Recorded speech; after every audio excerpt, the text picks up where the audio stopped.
Bom, boa tarde a todos. É um prazer estar aqui, muito honrado também ter aceito o convite dos organizadores do evento. Na verdade, essa abordagem de hoje foi uma fala que foi feita em Florianópolis, num evento que teve esse ano lá, e o pessoal pediu para a gente tentar aprofundar aqui. E eu, assim, Liliana, achei assim, o máximo do que você falou aqui, sob o ponto de vista que a gente pode complementar as coisas, quer dizer, eu não vejo contradição entre as primeiras falas e a fala da Liliana, como aparentemente não vai haver contradição aqui, embora seja uma fala assim que nos faz refletir. Identidade da acupuntura está entre aspas ali de propósito, né? Que a identidade ela vai se fazer. Eu não sei como que ela vai se fazer, ela vai se fazer. Nós estamos construindo isso. Eu tenho 30 anos de acupuntura e eu tenho que dizer rapidamente assim, por que eu estou aqui, por que antropologia, né? É bom a gente sempre falar de onde você está falando, saber de onde você fala. Na verdade, eu tive uma grande discordância, assim, quando começou essa questão da leitura científica da acupuntura, sob o ponto de vista biomédico, utilizando neurociência, porque eu achava que muita coisa que a medicina chinesa nos traz ficaria de fora. E eu tive uma discussão muito forte com o Norton em relação a isso, quando ele fez assim uma posição, como ele sempre fez na vida inteira, muito apaixonada pelas coisas que ele acreditava, em determinados momentos, e eu resolvi assim parar de brigar e sair pesquisando por outros caminhos, e isso me levou à antropologia. E, na verdade, os teus rituais, né, de cura. Eu fui para a China, fiquei um tempo lá e fiquei vendo assim. Eu ficava do lado do leito do paciente, lá do chinês, e fiquei também com os brasileiros em Niterói, achando assim, o que é isso que está acontecendo com você? Que sentimento você está tendo com isso? O que você acha que está acontecendo com você? Quer dizer, querendo fugir dos modelos explicativos, né, seja do ponto de vista ocidental e oriental, que tudo são invenções, são formas de você explicar, contextualmente, cada cultura. Então, é nessa linha que eu queria trazer essa fala aqui hoje, né? Então, vou começar com o Descartes, que é exatamente, né, o cara que tem lá, que coloca o método científico, o livro é o Discurso do Método, mas se você entrar antes de ler o Discurso do Método, você vê o que ele fala quando ele introduz o livro. Ele diz que a diversidade de nossas opiniões não se origina do fato de que alguns são mais racionais que outros, mas somente pelo fato de você dirigir o pensamento por caminho diferente e não considerar as mesmas coisas. Ele já coloca essa advertência. E aí ele continua, meu propósito não é ensinar aqui no método que cada um deve seguir para bem conduzir sua razão, mas somente mostrar de que maneira me preocupei em conduzir a minha. Então, eu estava dizendo que é a posição dele, é pessoal. Virou um paradigma, né? Mas a posição é dele. Ele faz questão de colocar isso claro. Então, a ciência ocidental não é a única tradição a ter coisas boas a oferecer. Outras formas de investigação têm seus méritos. Hoje, velhas tradições estão sendo revisitadas e as pessoas tentam adaptar suas vidas às ideias de seus ancestrais.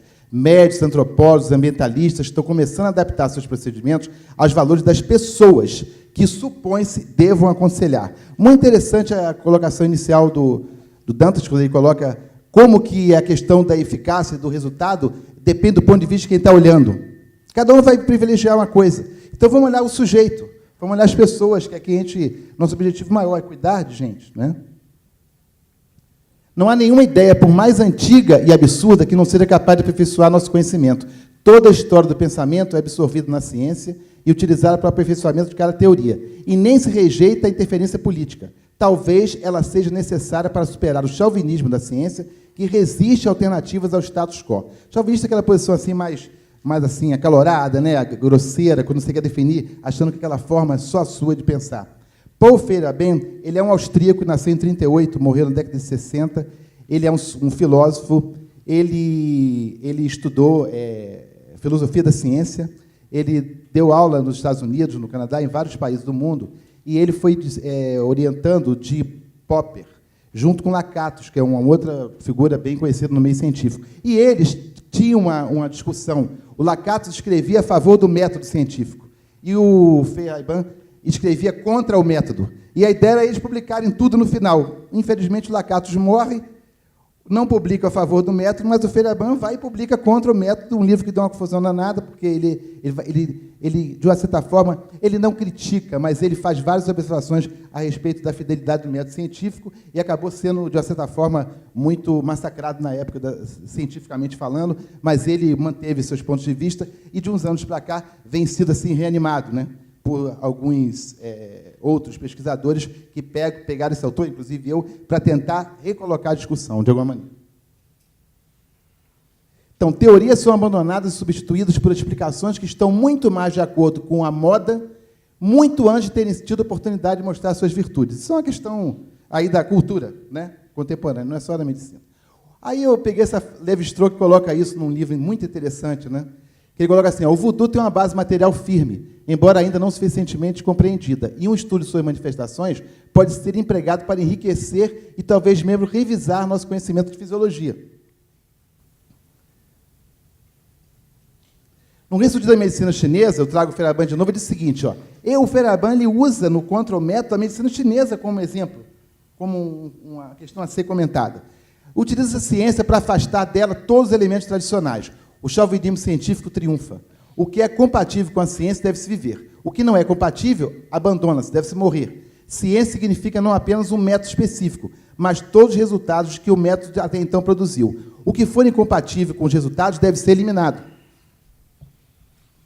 Na introdução da medicina chinesa no Ocidente, retomou-se um discurso lá de 54, superou-se o chauvinismo daquela época e venceu a pluralidade. Na verdade, uma dualidade de concepções. Quando eu comecei a fazer acupuntura, 30 anos atrás, o mundo vivia a questão do questionamento do racionalismo, né? A época dos hippies, um pouquinho depois, na década de 70 até início de 80, os enragés na França, o movimento hippie, era uma contestação ao racionalismo. E a acupuntura só pôde existir na nossa cultura porque houve um momento em que as pessoas buscavam novas formas de pensar o mundo, de pensar a sua cura, de pensar a existência das pessoas, criticar as ideias racionalistas. E ela se manteve. Então, foi a pluralidade que nos trouxe a medicina chinesa. Esse dualismo politicamente compelido levou a descobertas interessantíssimas e intrigantes, tanto na China como no Ocidente, e ao reconhecimento de que há efeitos e meios diagnósticos que a medicina moderna é incapaz de repetir, e não para os quais não dispõe de explicação. Revelou lacunas consideráveis na medicina ocidental. E nem se pode esperar que a abordagem científica costumeira vá, no fim, achar uma resposta. Aí você vê lá as ervas chinesas, né, que funcionam muito mais em termos da cosmologia dela, lá em termos de yin yang, do que sobre você eliminar alguma substância da droga que vai fazer efeito, né? A forma de pensar é diferente. Isso vale para a acupuntura, dietética chinesa, onde o conhecimento é obtido por uma multiplicidade de concepções do que pela aplicação determinada de uma ideologia preferida. Medicina é uma ideologia. Essa questão eu trago, né, porque quando eu fazia doutorado, eu tive acesso a 2 autores que são de Harvard, né, que é o Byron Good, né, e que diz o seguinte, que medicina ela é contextualizada dentro da cultura, ela é a expressão de uma cultura, seja por qual ponto você esteja olhando para ela. Contudo, é possível avaliar padrões de racionalidade e aperfeiçoá-los. Todas as metodologias têm seus limites. Não é minha intenção, diz o Feyerabend, destruir o método científico, nem a minha. A minha intenção é você incorporar ao método científico outros elementos que você possa acrescentar e não você reduzir uma visão, pegar um macro e reduzir a um pensamento de método para você tentar colocar todas as questões que aparecem, e os exemplos são vários, ela colocou aqui, né? Por que num paciente, quando você bota no laboratório, você quer confirmar, não resolve, e na prática resolveu com ele? O que está por trás disso aí? Esse é o interesse. Considerar os padrões de perspectiva distinta. A questão é cosmológica. Padrões e regras que usamos só têm sentido em certa estrutura. Em um domínio que não exiba tal estrutura, não se aplica. A teoria da racionalidade é só uma visão de mundo. Essa racionalidade do método científico é uma visão do mundo. Tem várias visões de mundo. Ela colocou a questão aí dos rituais indígenas, né? A pesquisa quantitativa tem como um de seus limites a determinação prévia de resultados. Os instrumentos culturais de medição que separam realidade de aparência mudam e tem que mudar o tempo inteiro, quando você move de uma cultura para outra e de um estado histórico para outro. Tal como instrumentos físicos de medição mudam, tem que mudar, quando você abandona uma região a um momento físico em relação a outro. É possível avaliar padrões de racionalidade e você aperfeiçoar. A proposta não é você substituir um conjunto de regras por outro, né? Mas alertar que toda metodologia tem limite. Isso é importante. Os padrões que você usa, as regras que recomenda, só faz sentido no mundo que tem certa estrutura. Em um domínio que não tem essa estrutura, eles são inaplicáveis. O mundo não é dado diretamente, tem que apanhar pela mediação de tradições, o que significa que mesmo o argumento cosmológico refere-se a certos estágios de competição entre visões do mundo e teoria de racionalidade. Aí o que o Einstein fala aqui? Não é um paradigma, uma figura importante para a gente respeita, e diz o seguinte, ó, não é realmente estranho que os seres humanos sejam normalmente surdos ao mais forte argumento, ao passo que estão sempre inclinados a superestimar precisões de medida. Isso não está na China. Entretanto, esta é a regra em epidemiologia, demografia, genética, espectroscopia e outros assuntos. Não há um mapa científico simples da realidade, ou se houvesse, seria por demais complicado e desajeitado, para ser apreendido ou utilizado por qualquer pessoa. Mas há muitos mapas diferentes da realidade, de acordo com uma variedade de pontos de vista científicos. O que há, então, de tão formidável a respeito da ciência? Várias medidas, né? No nosso meio aqui, popularidade, familiaridade, a crença de que isso é importante, a crença que você coloca. A gente também tem a crença que é científico, tem validade. Essa é a nossa crença. Não há visão de mundo científica, assim como não há empreendimento uniforme denominado ciência, exceto na mente dos metafísicos, mestres, escolas e políticos, que tentam tornar sua nação competitiva. Ainda assim, há muitas coisas que podemos aprender das ciências, mas também podemos aprender das humanidades, da religião e de remanescer em tradições antigas. Essa fala do Feyerabend, mas o Boaventura, que é um sociólogo português, né, de Coimbra, ele fala isso o tempo inteiro, está vivo ainda, tem 80 anos. Né? Ele vai na mesma linha de raciocínio.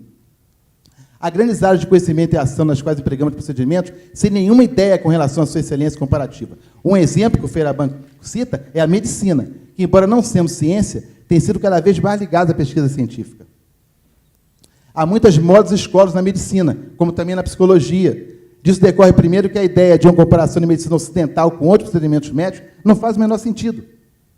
Não é comparando e tentando colocar sob o mesmo método de avaliação que a gente vai chegar a uma resposta que nos interesse.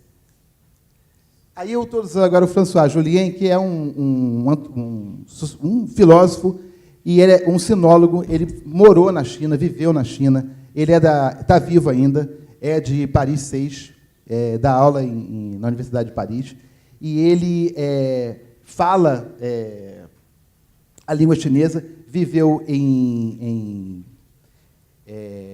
na China, em 2 lugares. Ele viveu tanto na capital chinesa, né, como em vários outros lugares. Ele tem um conhecimento bem interessante sobre isso.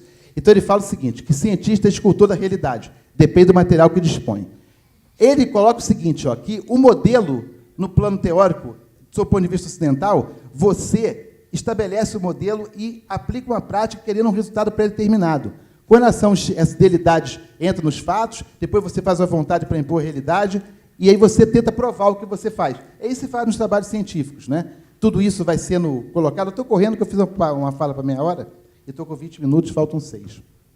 Quando você pensa no oriental, ó, o pensamento chinês sai dessa prega. Ele não constrói uma forma assim, um objetivo final a ser alcançado. Ele começa o experimento e ele busca o potencial da situação. Para onde o movimento caminha, ele dirige a energia para ver qual o resultado que ele vai ter no final. Isso é uma diferença grande do pensamento ocidental e oriental e que determina e está por trás dessas práticas médicas. Né? Então, o que a gente conhece de Yin, de Yang, de taoísmo, está tudo dentro disso aí. Né? Você não tem o conhecimento de um lado e a ação do outro.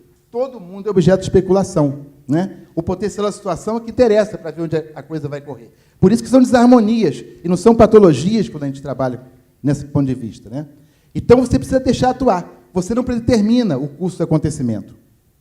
Na abordagem da medicina chinesa, segundo a antropóloga a Judith Farquhar, que também fez o doutorado na China, é o Kanbin. Olha para a doença e mede o paciente, faz esse encontro, no qual um não pode negar o que o outro está dizendo. E dali você tenta buscar uma forma de tentar chegar a uma solução. Né? Aí você tem o que você já conhece da medicina chinesa, observa a implicação de espaço, tempo e qualidade, teoria e prática são inseparáveis, e os métodos não são somente terapia, como você prescrever erva, mas descobrir assim, espaços, gaps dentro daquilo onde você possa atuar.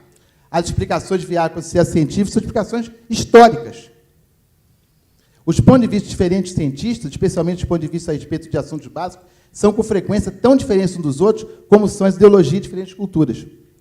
Os eventos e procedimentos, os resultados que constituem ciências, não têm uma estrutura comum, não há elementos que ocorrem em toda investigação científica, e estão ausentes em outros lugares. Pode haver muitas espécies diferentes de ciência.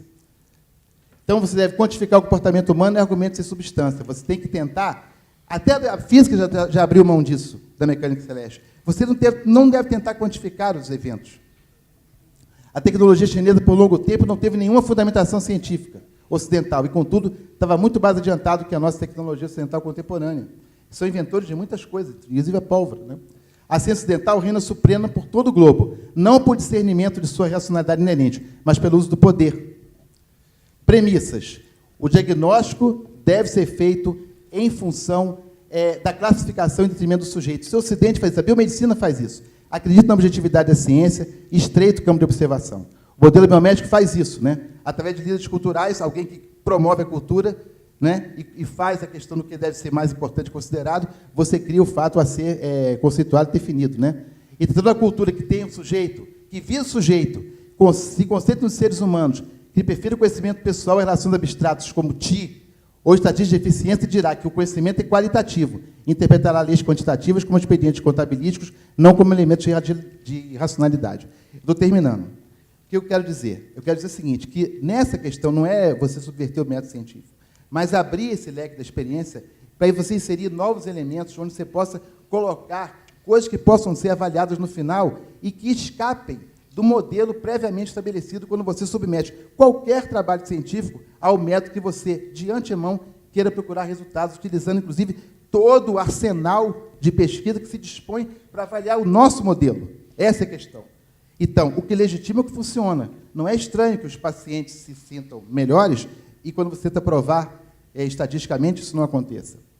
Deve-se procurar evidência a partir da narrativa. É o lance individual, o teu conhecimento, a tua interação daquele momento que vai te dar novas prerrogativas.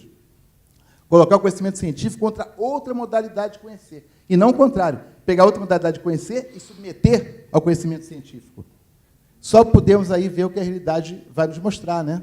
Não podemos ficar focados nas evidências, tem que ficar nem nas vivências.